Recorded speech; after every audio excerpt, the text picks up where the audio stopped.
Bonjour à toutes et à tous, et bienvenue dans le 4e épisode de notre série sur le stoïcisme.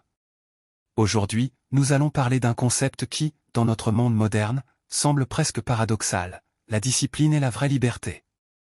À première vue, discipline et liberté paraissent opposées. La discipline évoque des règles strictes, des contraintes, des horaires. La liberté, elle, évoque l'absence de contraintes, la spontanéité, la possibilité de faire ce que l'on veut, quand on veut. Mais l'histoire nous montre que cette vision est incomplète.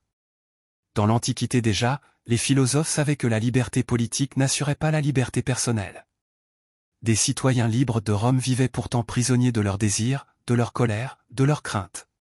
Les stoïciens, eux, ont choisi une autre route, libérer l'esprit avant de libérer le corps. Épictète, né esclave, en savait plus que quiconque sur la différence entre liberté extérieure et intérieure.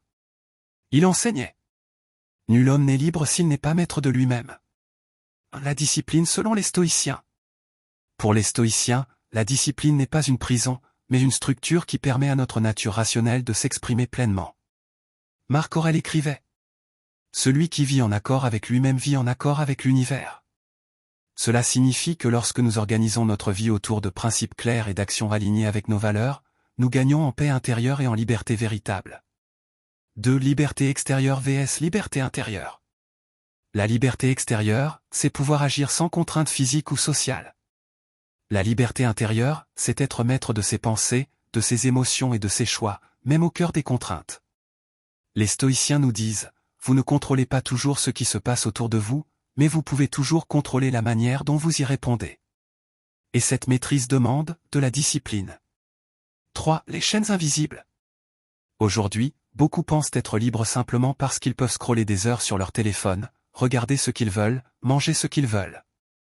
Mais si vous ne pouvez pas arrêter de scroller, de fumer, de procrastiner, êtes-vous vraiment libre? Pensez à ces réflexes qui dictent vos journées: ouvrir votre téléphone au réveil, grignoter devant un écran, vérifier vos notifications toutes les 5 minutes. Chacune de ces actions automatiques est une petite chaîne invisible.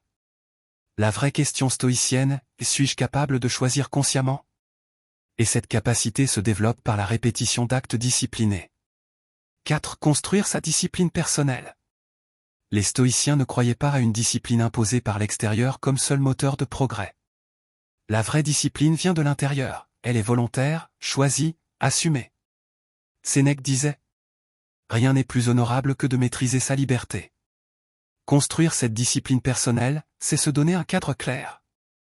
Des horaires fixes pour les activités essentielles. Des priorités qui guident nos décisions quotidiennes. Des rituels qui ancrent notre journée dans nos valeurs. 5. Moderniser la discipline stoïcienne. La discipline stoïcienne peut se marier parfaitement avec les outils modernes. Application de suivi d'habitude, habit tracker. Méthode comme Pomodoro pour se concentrer. Minimalisme digital, limiter les distractions numériques. Journaling quotidien pour évaluer ses progrès et ajuster sa trajectoire. Prenons l'exemple de Clara, 32 ans. Graphiste indépendante, elle se sentait toujours débordée malgré une vie flexible.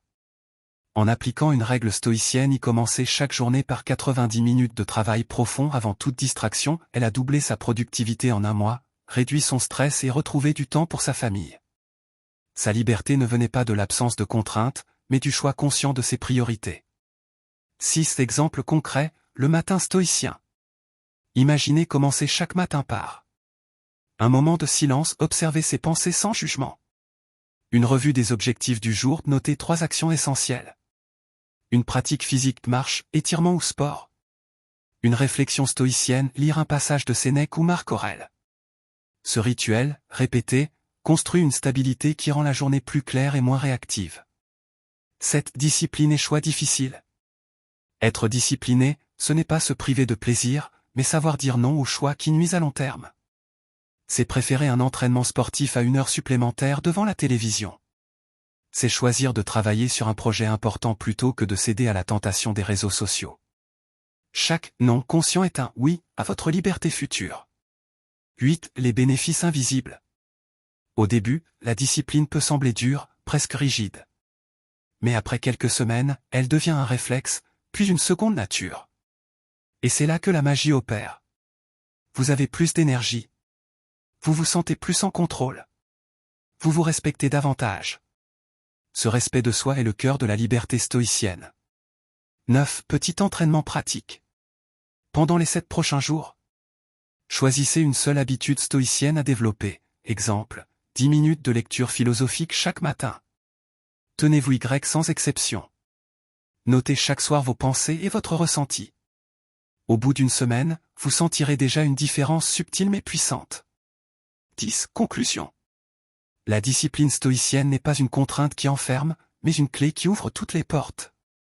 Elle ne réduit pas votre liberté, elle la révèle. Je terminerai par l'histoire de James Stockdale, pilote américain capturé pendant la guerre du Vietnam. Prisonnier pendant plus de 7 ans, il a survécu non pas grâce à la chance, mais grâce à une discipline mentale rigoureuse, inspirée d'Épictète. Il répétait chaque jour, « Tu contrôles ta réaction, pas la situation ». Même dans une cellule, il était plus libre intérieurement que beaucoup d'hommes libres à l'extérieur.